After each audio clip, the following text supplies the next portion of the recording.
आपल्या सगळ्यांचं पुन्हा एकदा स्वागत। आणि यानंतर महत्त्वाच्या घडामोडींचा घेऊया सुपरफास्ट आढावा टॉप 25 न्यूज मधून।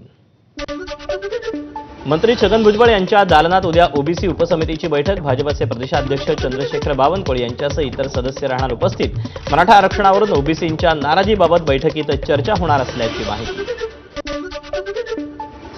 हैदराबाद गॅझेटियरच्या अंमलबजावणीला मान्यता देणाऱ्या राज्य सरकारच्या शासन निर्णयाला आव्हान देणाऱ्या याचिकेवरील सुनावणी 25 सप्टेंबरला होणार। अधिसूचना पूर्णपणे बेकायदा असल्यानं ती रद्द करण्याची याचिकेतून मागणी। ओबीसी नेते लक्ष्मण हाकेंविरोधात नेकनूर पोलीस ठाण्यात गुन्हा दाखल। मराठा समाजाच्या भावना दुखावल्यानं गुन्हा दाखल। अकोल्यातील मूर्तिजापूर स्टेशनवर एक प्रवासी फलाट आणि रेल्वेच्यामध्ये अडकला।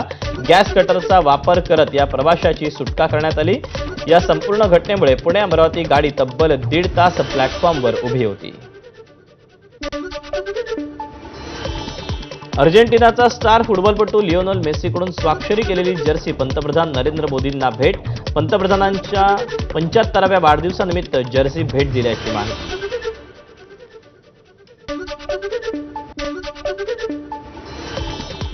आणि या बातम्यांसोबतच बुलेटिनमध्ये वेळ झाली एका छोट्याशा ब्रेकची। अपडेट घेऊन लगेच परत येतोय। पाहत रहा 10च्या बातम्या।